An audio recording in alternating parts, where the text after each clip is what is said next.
Hello and welcome to another Cram Sesh episode of Push Your Glasses Up. I'm Mikey. We are revisiting 2009's Avatar, James Cameron's opus. Reena's back to talk all about this. She actually hit me up and said, hey, I don't know if you're doing an Avatar episode, but let me do an Avatar episode. And I said, okay, we'll do an Avatar episode. But before we do, the usual little thing here at the top. Hey, if you enjoy these videos, like them, subscribe to the channel. Helps me out a great deal. You'll get them in your subscription box a little bit quicker. It's just easier for everybody.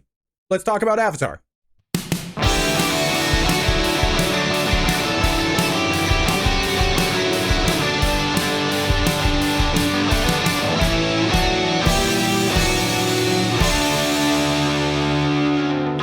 Hi, Reena. Hi, Mikey. What's up? No, there's nothing. There's nothing going on. How about you? What do you have going on? You know, the usual holiday happenings. Getting my Christmas cards out the door before Christmas itself. So, you know, crunch is on. The rare occurrence of that happening. Right. I think I'm used to getting mine on December 29th. Usually. Mm-hmm. Yeah. You know, it's like holidays in general, like New Year's counts. Yeah. It's Olive isn't always dressed as Santa in them. So it's fine. No. Sometimes she's Krampus. That's also true. We are talking about 2009's Blue Cat People movie. So we're taking a trip back.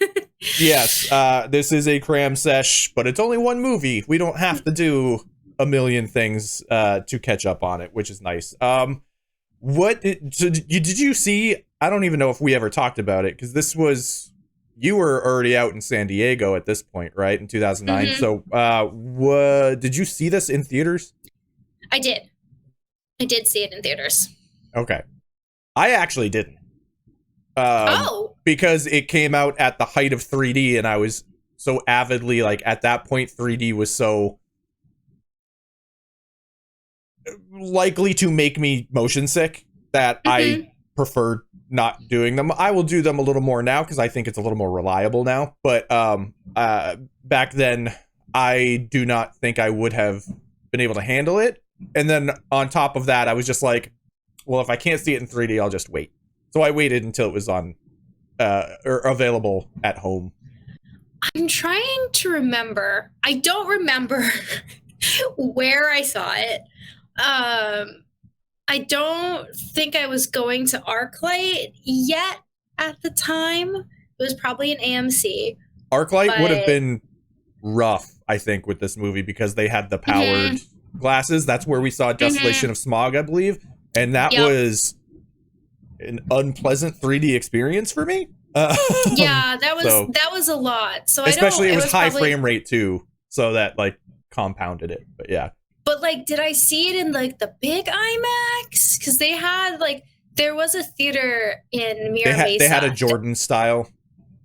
Yeah, but it was just like a regular movie theater and not a ropes course and like a jelly bean thing and a Fuddruckers. Yeah, it's not a floor made of jelly beans. Yeah, the worst. It's not the wonderful magical world of Jordan's. Yeah, Jordan's furniture is the weirdest for people not in Massachusetts or New England.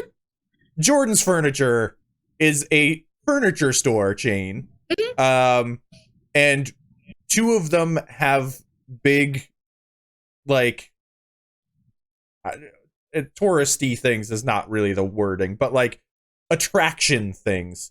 And one was for a long time. The first one was just the Motion Odyssey movie ride, the Mom ride, and then IMAX, and like it became like a food court and like this whole. It's a weird to do considering it's a furniture store, but yeah. And you have to walk through the furniture store when you leave. Yes, because just in case. Because who doesn't need on the way out? Yeah, you know what? I will get a mattress on my way out of Spider-Man 3. That's fine. Like, yeah. But the IMAX theater is awesome. It's a great experience to see, you know, a movie like Avatar. But I can't remember if that's actually what I did, because I have a memory of a goldfish now. So, but I will say my mom definitely saw it in 3D, and it had a major impact on her. And I'm pretty sure my mom was in the category of people who were depressed after this movie, that Pandora wasn't a real place that they could go and live. But it became which was like a a real whole thing. place. You can go to Disney now and go to a real place. That's me. I'm actually wearing the closest thing I have to Avatar gear today, which is a Disney World sweater with the different icons on it. And this is Everest, but it, or you can't even see it. It's off screen. That's Everest. And then that's the tree of, this side, the tree of life. It doesn't actually have Pandora stuff on it. This is the closest I have to Avatar uniform, though. So I had to do that one. Pandora in Animal Kingdom, amazing. It is, I would say, more impactful theming than even Galaxy's Edge.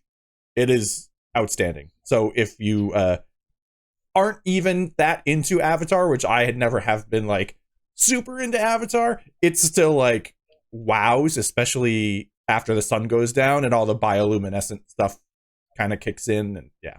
Why don't we talk about that, though? Because I think that is like the real appeal, right? Because the plot is pretty basic and derivative, right? Yeah. But like the attention to detail comes in the world building. Like everything is just gorgeous. The creatures are so cool. And there's like a lot of attention to detail into their design and what they look like, and what like the textures of their skin is, and what plants look like, and and to your point, like all the bioluminescence and like how that works. And like literally you can take a screenshot of like any frame almost in that movie and it's gorgeous. Well, it would be even it would be even more gorgeous if for some reason the remaster that is in 4K and like looks unbelievably crisp, if that was available to watch at home. For some reason, they took Avatar, like understandably, they took Avatar down from Disney Plus to re-release it in theaters with this new remaster. And then when they brought it back, it was just the same old 1080 version of Avatar. I don't understand that. That is insane to me. But yeah, it's what I always tend to say with Avatar is I think it gets overhated for the things that you just described that are just like, they're whatever, they're fine. It's like Pocahontas. It's Dances with Wolves. It's the Once a Future King. It's a million different stories that have been told through the eras, not just movies, but like through time, through just storytelling. Or even storytelling being history told. or history of humanity. People want thing. People already live where thing is. Remove people from where thing is. Like, well, it's also, and then the I mean, you could look at this movie as kind of white savory, but it is like it's chosen one that is an outsider brought into a culture. Like that is a story we've seen a million times. And shocking, the culture isn't a bunch of, people who don't know what's going on. It's actually rich and connected. And oh my God, we've learned so much. Yeah, the actual, like,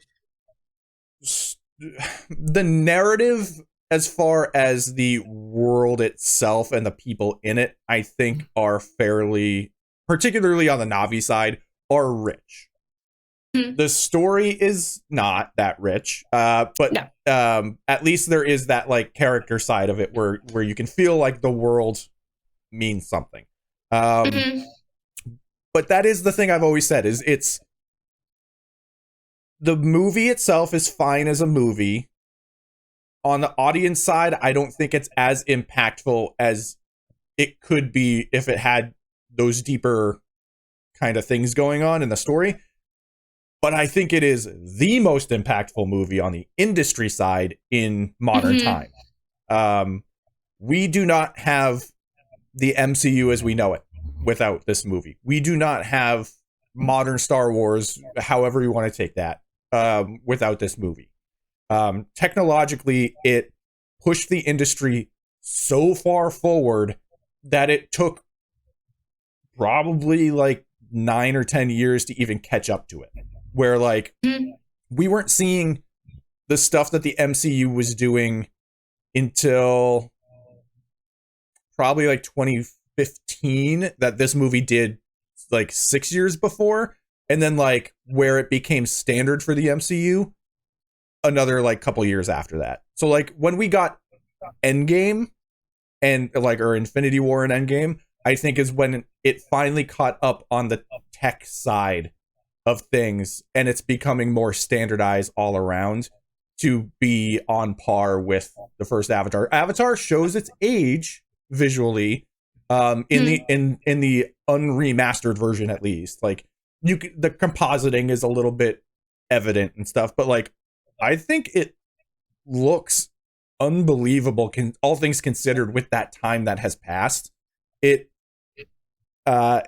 just has a design meets execution that came together so well, that it's hard not to be impressed even now by everything that it looks like. I mean, even just the detail work. So anytime they're in the forest, there are little just flicks of things in the light, because in bugs and whatever, as if you're in a real rainforest, right? Like if you're looking at the like, I'll say like the hyenas, the pack. When Jake gets lost in the when he first gets lost and he's first attacked by the pack of animals. So there's like, I don't remember. They kind of sound. I don't remember most of the names of the animals, or I don't remember even the names a lot of of the people. But, no. But like there was them, and then like the jaguar like creature, and like they had like really smooth skin, or those ones hunted in packs, or they like did certain things, or like this is a territorial threat display, and like or the like the rhinos of the forest, which would make sense because things like rhinoceros and elephants, like they do forest clearing. So like the attention of detail of where things live, what they do, how they hunt, like they didn't skip out on any of that. They weren't like, well, this looks cool. Yeah. Put it in the movie. Yeah, they didn't Gremlins to it. That's what I mean. Yeah, it was somewhere. It's somewhere between when you go on like the safari ride at Disney, and how it's like it's cordoned off to look like they're living in the same areas and stuff, and like what you think Jurassic Park really like should have been, as or like not Jurassic Park, like the Lost World or whatever, like the way the island is set up, and they talk about how like things are in different areas and whatnot. It's naturalistically, I think this movie has a lot of that messaging just in its DNA. It also talks about it too, but like I think it's in its core. That's why it feels like it's living and breathing, because it just like it exists in a way that seems fairly natural in that way. And but like to your point about like it shows its age a little, but even like when they are on the Banshees and they're flying through the forest, and the big one, whose name is escaping me, is chasing them, just the way that things are. I wrote this down because I do not also remember this at all. The Great Leonopteryx. Okay, but he had a different name too. Like when you're connected to it, the person has a title. Yes. But before that, when he was like, "I'm just gonna eat things," even that scene of them like the flying through the forest was just like a gorgeous, and the way that you can almost see light through like their wings. Yeah. So I think like where they left out like a lot in the story part, they made up for, and we're going to make the most beautiful movie that's ever existed visually. Well, and that's what's kind of interesting on the story side too, is like it's been said that James Cameron, when he was coming up with this story, he based it on every sci-fi book he read as a kid, and like adventure stuff as well, but like basically any like pulp kind of sci-fi book that he read as a kid, he put into it, the same way that George Lucas kind of did that with Star Wars, with like the serials and stuff that he would watch, and so it kind of makes sense that it's distilled down to like cliches almost, because if you're mixing all of those things together that are all like simple versions of a thing, you're going to have that simple version when And it all culminates. But it's a low barrier of entry. Right? Exactly. So you're building a world that's easy for people to step into, where they don't have to know a ton of backstory or a ton of characters or like anything. They can just be present. Yeah. And I think that's also what we get with our main character of Jake Sullivan. Himbo energy. I love a himbo main character. Just even refers to himself as a blank slate, kind of. Oh yeah, he is 100% a not interesting character. Like, and he's like on anybody purpose, not supposed to be. Yeah, it's on purpose because be. everything else around him is supposed to be the interesting stuff. But yeah. But it also like that allows him to take the journey, because he's coming into it with no preconceived notions. He was like, I was in the military and this thing came up. Now I can have my legs back. Like, he's more focused on like, hey, I can run around again. Well, that's the thing is there's actually else. That's the thing is, even though he's not that interesting of a character, there are interesting things beneath the surface of like the reason he's doing this is he's basically not even being promised to run around as the Avatar. He gets the promise of like, we will do the very expensive medical procedure that gets you your legs back. Even in this world, VA benefits cover like no shit. Even in this world, VA benefits are shit. Yeah, so. Unless somebody very like specifically signs a sheet of paper that says you can get it. But yeah, that's the thing is like it's that little bit extra layer of stuff that is good, but then there's like a little bit extra layer of stuff that is detrimental as well on that. Like we talked about this is in my notes, so I'm going to keep referring to it because I'm not going to be able to say it. The Great Leonopteryx, the giant banshee, the red banshee. It's kind of unnecessary. Like, that's one of those things. This is a long movie. That's one of those things, like, in the moment when he arrives riding it, it has a little bit of inspiration to it, but it's unnecessary to move the story forward. And it is kind of just to make you feel like the world is more alive early, where it's just like, oh, there's a big predator, the second antagonist. And then he kind of just like very quickly is able to connect with it. Like it's that, and he wants them to trust him because he like fully admits like, hey, I was here to like infiltrate your society. Right. And they are pissed. Yeah. And so he's like, okay, what can I do that would get them to trust me? And so it's like, oh, if I ride on this big legendary beast, this legendary Pokemon, I will be accepted back in.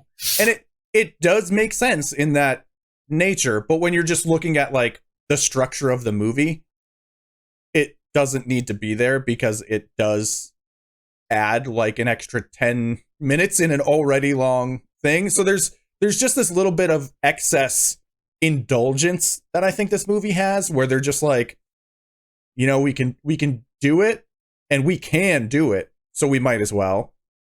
Seeing the red banshee like take the helicopters out when they're like saving the like tree of souls was pretty badass. Just swinging them around, because you would need a little larger. Yeah, for sure. Was like, was a better battle choice. So like, I think they could have also done that in a way that is like, there's a slightly, it doesn't have to be that big, but they're like, there can be a slightly larger banshee that is a different color to differentiate and give a personality. And that could have been the one he connected with earlier. And like, so it's these like little bit extra pushes that they do where I'm like, you could have done that a little more streamlined. You could have like, we don't have to live in this world that much, because I think people who are going to feel like they're living in this world are going to feel like they're living in this world no matter what. But it's such a it's a bizarre movie to look at as far as like cast and like everything to do with that, because you have like the James Cameron stalwarts. You have like, originally the Colonel was supposed to be Michael Biehn, but whatever happened with that, it just didn't work out somehow. And then so it's Stephen Lang, and then you have Grace is played by Sigourney Weaver. And so you have these like callbacks, and then it's just like fresh face 2008 kind of like, where it's just like Zoe Saldana is fantastic in this movie and continues to be fantastic through the ages. Sam Worthington was a little flash in the pan for this era. Like he had this and he had Terminator Salvation and he had Clash of the Titans, like all kind of crammed in that. And he was like the sort of generic go-to boy for a little bit there, which was a little bit bizarre because he's fine. I don't think he's particularly like carrying any of the movies that he's in. Yeah, I think he's fine in most of the movies he's in. I don't think he's like pushing any barriers as far as like performances go, which in this movie it makes sense, but like I'm speaking overall. Like, well, I'm saying it's like the YA novel like phenomenon where the main character has like very little description so that you can slip into that character and put yourself in their shoes. It's like the Twilight phenomenon. And so I think that's part of the appeal of not to like talk shit about him. Except it's like, weird because it's a movie, it's not a book. Like you see the person. So it's harder to do that. A similar principle where it's easier to see yourself in a role and there's not a lot of details that take you away from it. Yeah, bring in great like early 2000s himbo energy. Right. And then like my other main things that are like they don't hurt the movie. They're just it's more of like I wish this was handled a little bit better is like the passage of time is so weird in this movie. This feels like it's a week. It's like 3 or 4 months for most of it. But then at the beginning of the movie, when he's first waking up, it's also flashbacks to like 5 years before, interspliced with everything. And so it's a little bit frustrating in terms of like everything feels like it's happening right away.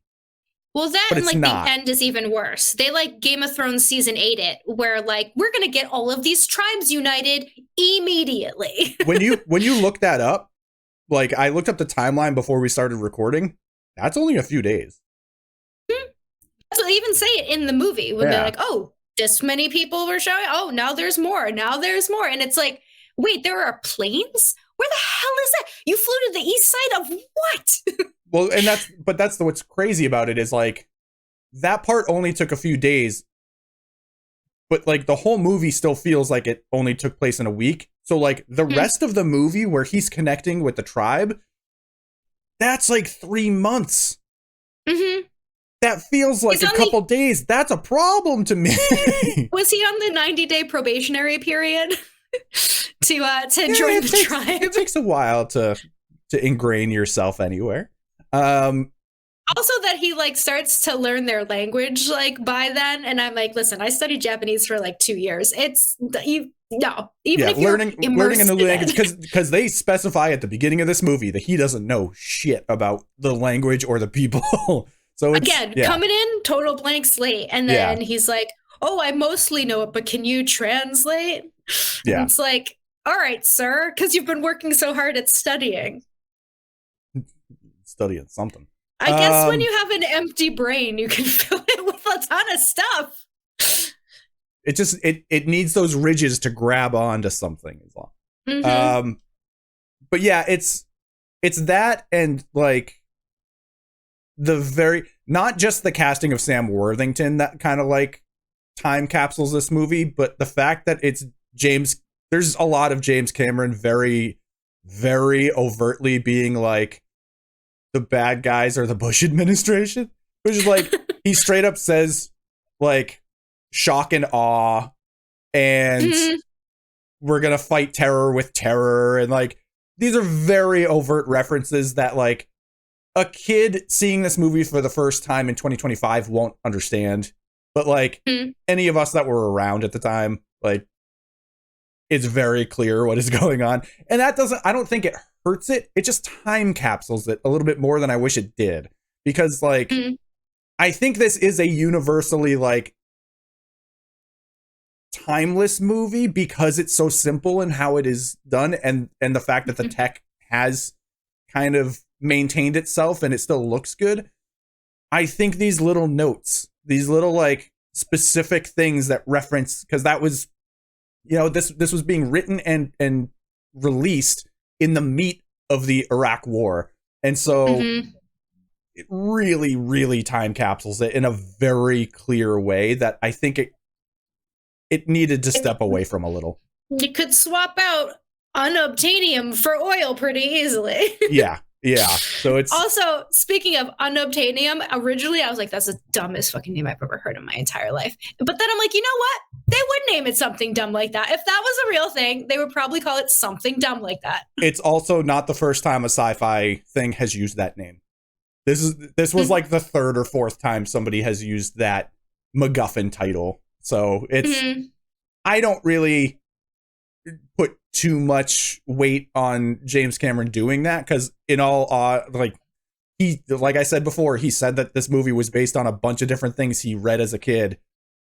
It's probably in one of those random sci-fi books, and he just took it, which is, you know, that's how inspiration works. Sometimes it's actually just theft. But yeah, there's this bizarre thing with this movie too, with the cast, to go back to that, with like, there are characters in this movie that, and I don't think this is the fault of the movie. Like, everyone likes to say, like, do you even remember the names of the characters in this movie? I do not blame this movie for me not remembering the names of people. Sigourney Weaver's name is Grace. Well, like the big three I remember, like it's Jake Sully, Neytiri, and Grace. Those are the ones that I remember. I think Norm is the guy from Grandma's Boy. Yep. And then he looks like a Norm, so that makes sense. A real normie. But like Stephen Lang has that like half and half, where like I know he's the Colonel, but I don't really know his name. They say his name. Michelle Rodriguez is Michelle Rodriguez. And that's what I was about to get to. Giovanni Ribisi and Michelle Rodriguez, like every other thing that they are in, this is not their fault. This is not any of the movies they're in's fault. For some reason, they are just who they are in the movies they play. Yep. In Fast and the Furious, Michelle Rodriguez is Michelle Rodriguez. Going back as far as like Suburbia in like 95 or something, Giovanni Ribisi is Giovanni Ribisi. In Friends, he is Giovanni Ribisi. Like, it is not anyone's fault, not the movie's fault. It's just what it is. I don't think you can blame the movie for not remembering who some of these characters are, because the actors themselves are, the curtain is never pulled back to be a different person. And it is what it is. He like excels at being like kind of shitty, but like not all the way shitty. Mostly shitty. He's pretty all the way shitty in this. And then at the very end, the very end, when that's the thing, is it's the I need to see it to know it's bad thing, where it's just like, we see that in reality too much, where it's like, no, this is an atrocity and you should know that. you don't have to see people dying to know that this is bad. But yeah, he's very good at playing like a suit that needs money. Because you think of like Boiler Room and other movies like that, where he's just kind of like, he is that. And he does a good villain. He does a good villain. And then I feel like he can carry smarminess is what it is. Yeah. But I feel like Michelle Rodriguez is in the same role, like every time, like the badass who's either driving or flying or something. Yeah. She has aviators on. She's wearing like a tank top. She's maybe smoking a cigarette. I don't know. Probably has a large gun at some point. That is an archetype of a James Cameron movie. Like you need one. You have to have one of them. Going as far back as like Aliens, like it is always there. Then you have Terminator, you have like, it's a thing that I think James Cameron has always done a good job at least bringing a character like that forward, and always having a, not necessarily protagonist, but a semi-main character who is in that role in his movies. Because like when he was coming up, it was all just like roided out meathead dudes. So it's maybe it's tired now, but I'm glad that if it's happening, like James Cameron still does it because it's now it's a trademark at this point. So yeah. Although I guess maybe not in Titanic. maybe not. Maybe not a big sci-fi gun in Titanic, unless. But I feel like you could have swapped Michelle Rodriguez with like Linda Hamilton, and it still would have worked. Yeah, well, that's what I mean. Like it's very much an archetype for a Cameron movie, but I think it works because it's Cameron, as opposed to like if somebody else was doing it, it maybe wouldn't work as well. So, but I think Michelle Rodriguez is like the perfect person for that, because it's a person who is well known enough that you're excited that it's them, but then it's still in that sort of that cushion spot for a James Cameron character. So yeah. And you know she's going to be badass. Like that is her, like if she was stereotyped, that is her role. Yeah. It's coming in and kicking ass every time. That's just what she does. But I guess if like that was going to be my legacy as an actor, I would love that. Yeah, I do wish the way she goes out in this movie gave her a little bit more of a moment, because it's a little quick and off camera. She's like, peace. Well, that's the thing, is it cuts to outside of the helicopter when it explodes. And so like, it's just, it's a little like takes away the hero moment from her, because she's doing a thing that is helping everybody at that point. She's distracting the main guns.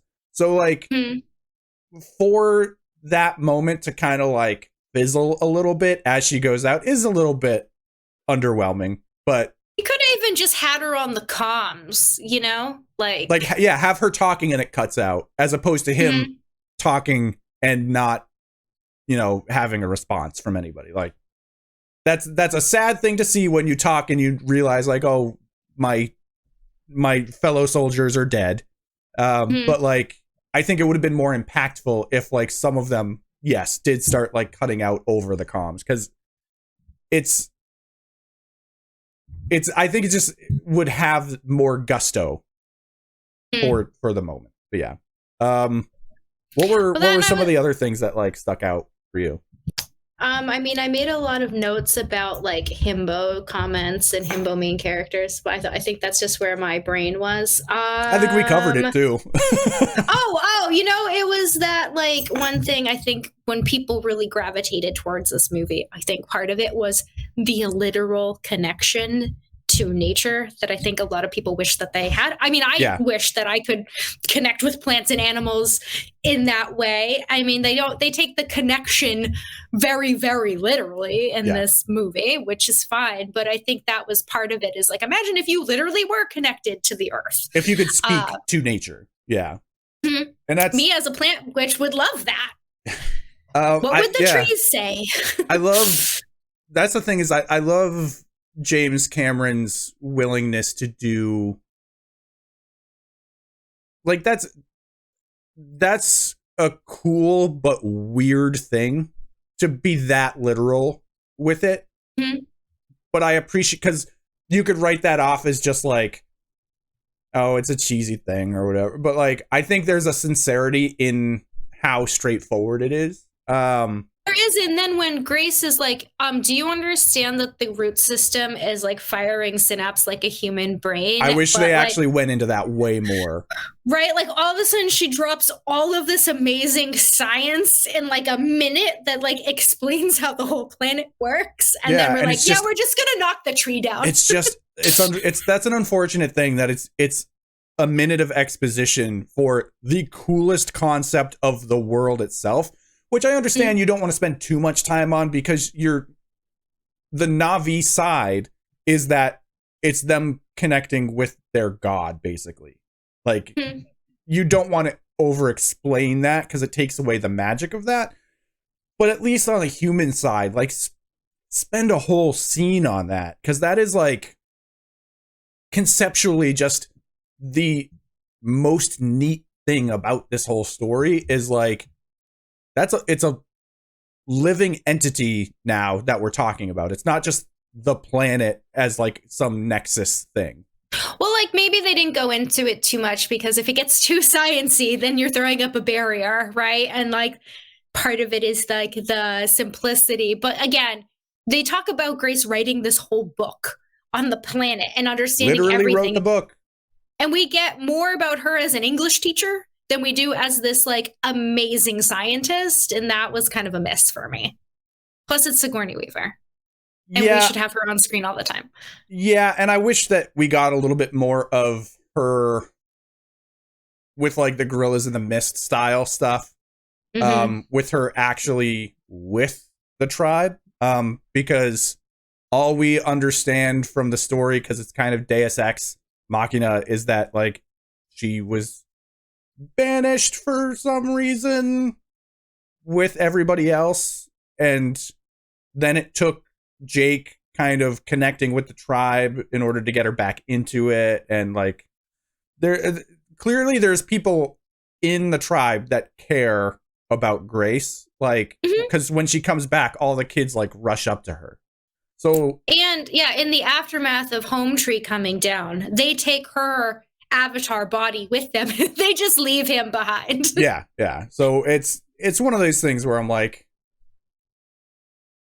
I can't complain too much about it because I think the movie stands as is, but I do think it could be a little bit better. I do think it could be a little bit more streamlined, a little bit less clunky with some of that stuff. And I think that's just an issue with the POV that Cameron wanted to have for this movie, like putting it all on Jake instead of being about the world itself a little bit more. Because clearly when you connect mostly with the world, you want to learn more about the other characters and their relationships and stuff. And I think you kind of, when you focus in on 1 to 2 characters, it kind of pushes that aside a little bit.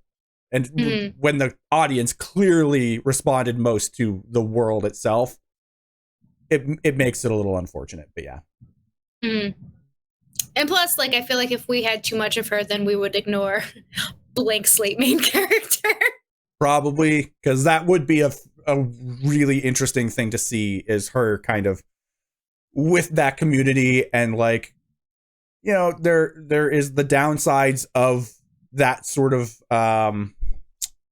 what's the word I'm looking for? Like when Christians get sent to like Africa to like missionary stuff? Yes.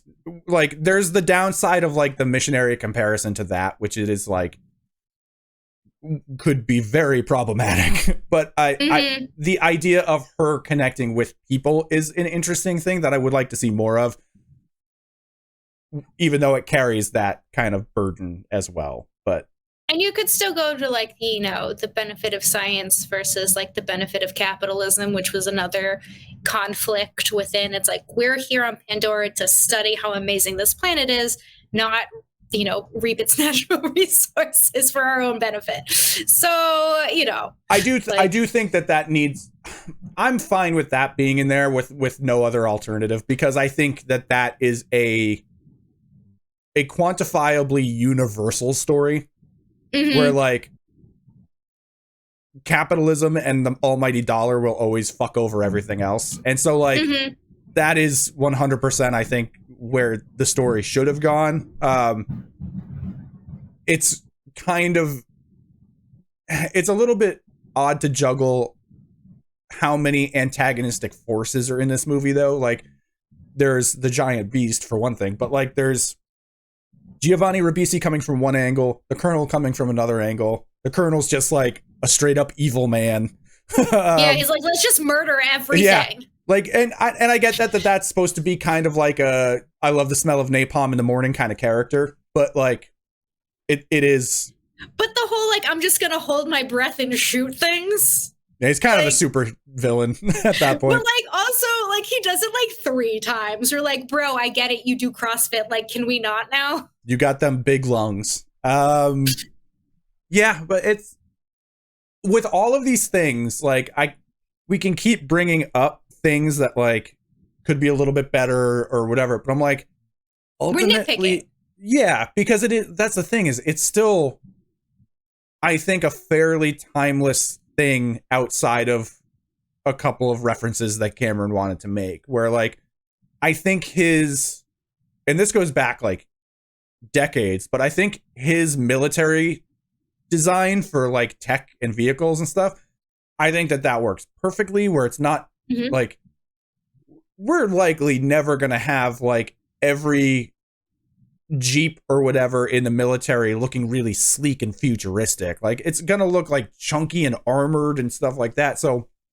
his designs have always looked really cool because the man loves a mech suit. He loves a mech suit. It's true.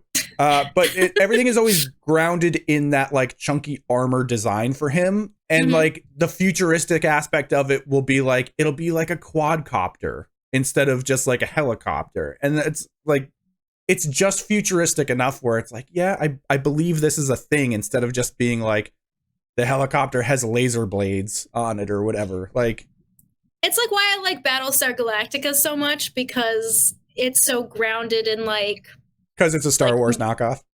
It's okay, but like it's not so. I say that I say that just as a fact, not as a dig. Like, it literally was, in that like it's trying to ground the vehicles in this like lived in world where they look more like real vehicles. They're a little beat up. They're like, yeah. Like they have to go analog, like, because when things are connected, then the Cylons can hack the system. But like, I always like my sci-fi, like, because on the one hand, you have this beautiful, amazing world and all these new creatures, and then, you know, you have Jeeps, like, you have helicopters, and you have your standard military fare. Well, it helps like show you these two worlds colliding a little more, because if it's that thing with nature and you have these like super sleek futuristic designs, we know internally that design work becomes ergonomic and natural and organic anyway, the more you like futurize it. So then it's not going to butt up against each other as much anymore. So yeah, I really have appreciate your Fern Gully moment plowing down the rainforest. Yeah, exactly. You know, in just like a slightly more futuristic bulldozer. Did one of the animals or creatures, whatever we want to call them, the non-sentient creatures, did one of them sound familiar to you? The hyenas? I mean, maybe, but like the one I'm specifically referencing is when he's connecting to the dire horse for the first time, and it does like a kind of sound. Did that sound like a raptor to you? Oh, maybe. It's the exact same sound because it's the same sample. It is a mating tortoise. So like that, and this goes back to me like the first time I saw this movie, I was like, that sounds like a raptor. Yeah, like when they're in the kitchen. Exactly. Yeah. Oh my god, one of the most tense scenes I ever watched in a movie. Or in Jurassic Park 3 when they're like, they have the eggs and they need to give them back or whatever. But that's less of the good reference to Jurassic Park. But yeah, I do really like the way that they handle that connection stuff with the animals. Like we were saying, it is like a very literal thing, but I like the way that they built sort of his training montage of connecting with like, okay, this one isn't going to attack you. It might be difficult to connect with, but it's not going to like attack you. This is you trying to learn how to ride a horse. Now this is you trying to actually connect with like a fierce predator. And like, I like that they showed the gradual incline on that, because it just, he had a 30-60-90. He was just checking off his tasks. Yeah, exactly. I love a good plan. I love a good roadmap. I love that there's a roadmap to like, he's in his bullet journal the whole time. Yeah. But yeah, I think what this movie, like, I gotta stay, it's my graduation ceremony. And then I can't leave now. And then Willem Dafoe walks up and says, I'm something of a scientist myself. Yeah, I think this ultimately, like, my feelings haven't changed on this movie and on revisiting it. And this is actually the second time I watched it this year. When the first trailer came out a while back, I was like, okay, I'll catch up on it. I don't know if we'll do episodes on this or not. And then I was like, you know what? I kind of want to do episodes on this. And then you actually, out of the blue, were like, I'll do it. I didn't ask you. I didn't even say I was going to do an episode or anything. You just kind of said, oh, volunteered as tribute. So, I think even revisiting it 2 times this year, like it's nothing has really changed, but I think my perspective on the reaction to this movie has changed, and I'm a little bit more defensive of the movie, I think, overall, just because, like, I don't think there's anything to hate in this movie, and this movie gets an absurd amount of hate, and maybe that's just because of how much money it made, and you can kind of see that with how, like, people are reacting to Marvel now. And like, yeah, but kind of butting against that. It's the same thing with like Taylor Swift, right? Like, very successful. The most popular thing is hated. Most popular thing, but also low barrier of entry for people to enjoy. Like, there's not a lot, like, not everything needs to be like highbrow, gonna see it on a Tuesday night at the Brattle. Like, it's okay for a movie to just be enjoyable and be simple enough for anyone to watch it and anyone to enjoy it and be good. Is it like the best, most creative movie that's ever existed story-wise? No, but like, the story is only one piece of a movie, right? It's not a book. It's not it's not the most important story ever told, but this is what I was saying at the beginning. I do think it is one of the most important movies ever made for the industry. Like, it is, it is probably top 5 for like importance on how movies are made. And I think that's a weird thing for like the audience to have to grapple with, because most people don't care about that side of it. Most people just say like, oh, I loved it, it was fine, or I hated it. And that's, it is what it is. But like, I don't think the perspective is there to be like, what does this mean for how I see movies now? Like, what does this mean for why I love Endgame, kind of thing? And I think that that's the most fascinating thing about this movie, is its legacy in what it has meant for the movies we see today.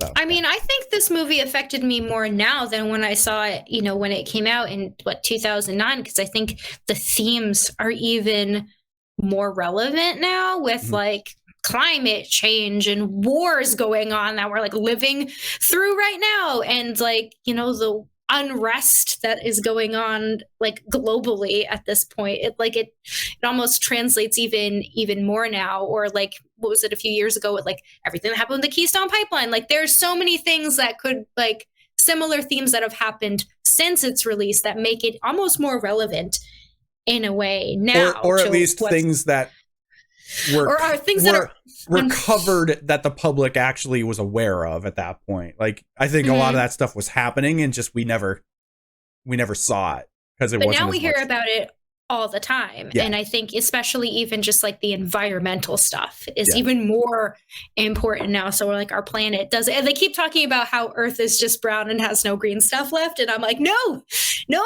stop that right now. I don't want that reality. It's WALL-E. It is WALL-E. Yeah. Which is, what if they existed in the same universe and that's the planet that, like, there literally was WALL-E, and somewhere there's another spaceship that's not going to Pandora with all. I mean, in theory, it technically is because it technically is because that it's like a different timeline as opposed to a different universe, because it's all Earth based, so it's all like tangential versions of the same story happening. So you could say it's technically the same universe. It's this planet. But again, picking a story like that with those universal themes makes it timeless. Yeah. Unless magically all of a sudden we all cared about the planet and Earth and nature, and we're like, you know what? We're not going to ruin things anymore. Or like, let's not do war over resources. Yeah. Not with the fact that like 49% of the country voted a certain way. Yeah. So we didn't even, we're not going to go on for a long time on this, but the music in this is phenomenal, and it's James Horner, who is one of the best with themes. I think. He has passed away, but his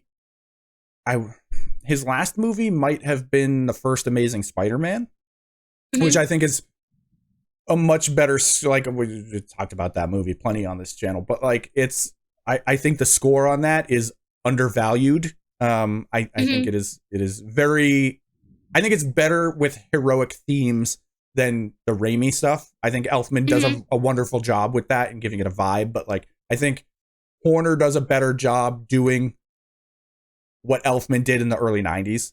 And like he did The Rocketeer, he did Willow, like he did so many phenomenal things. And I think it comes to like the wave comes to a crest on this one, where this is probably his grandest score overall. And it's a little less themey, but I think that this is probably the culmination of a career for this movie, even though he worked after this. I think this is sort of the culmination of everything he did before. And I just wanted to touch on that because he's really one of the best and gets lost in the discussion a lot. So since he passed away too, I wonder who's going to do the new one. Do we know? Well, we know as a generality. Do I know the Way of Water composer? Who took over? Simon Ranglin. I don't know who this is. That's big shoes to fill. Yeah. The remake of The Magnificent Seven is apparently signed on for the rest of the Avatars.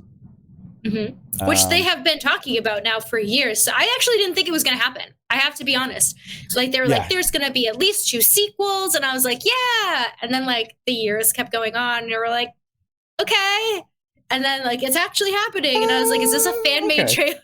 Oh, so this guy was apparently a producer and arranger that worked with Horner a lot. So that's kind of passing the baton to him, which I think is nice. But he worked with like Alan Silvestri a lot and Hans Zimmer and so Howard Shore. So yeah, he's got chops. That's promising. But yeah, I don't know. I don't think rewatching this movie got me more excited for the new movie. I am just excited for the new movie because I know what this one means to the industry. So I'm excited to see how far, if Cameron was able to inspire people with a movie from, over 10 years ago, like 13, 14 years ago, whatever it was, to see how far he has come, which, implication would bring about that he is actually further along than everybody else. So it should, in theory, be the most stunning movie made in terms of like CG stuff, at least, whatever, well, I mean, even just the fact that they chose to do like a water-based movie and how hard that is to do and to like get why it took so long. Right? So that's obviously going to push things forward. But I'm excited because I like sea mammals and there's going to be a lot of new whales and things. And I'm all about that. So yeah, as much as I like the forest, I like the ocean even better. I'm excited to see their version of like Ocean Beach. Just see like beachside ramen shops. Yep. Yeah. Cool. Well, you're coming back to do that one with me. And I guess, which means also many, many more of these over the next few years. But yeah, I'm pumped to keep talking about Avatar, which is a thing that I don't think I would have said a few years ago. So yeah. Don't let the font deter you, okay? Leave Papyrus alone. Well, no, the font is better now. They changed the logo. So it will be on the thumbnail to this, the updated logo. I won't use the Papyrus one because frankly, I don't want to pay for Papyrus. But yeah. Thanks for coming back. Of course. I mean, I look for any excuse, right? So and this is one big excuse. So yep. We'll be back with The Way of Water soon. And until next time, bye.